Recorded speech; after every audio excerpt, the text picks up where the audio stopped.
Usapang pag-ibig contributions tayo, no?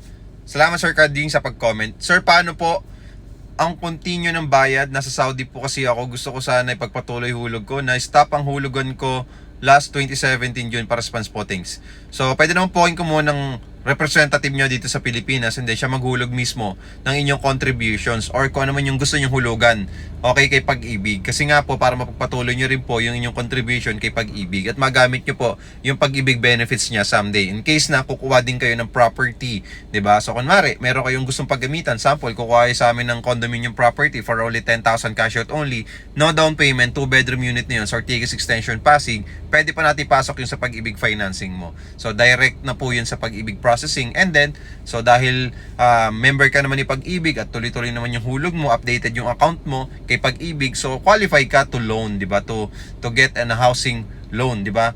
Makapag-avail ng property through Pag-ibig financing. So, ayun po yung sagot. Much better po na gumawa din po kayo ng Pag-ibig virtual account po ninyo. Libre lang po mag-register, gumawa ng account sa kanilang Pag-ibig virtual.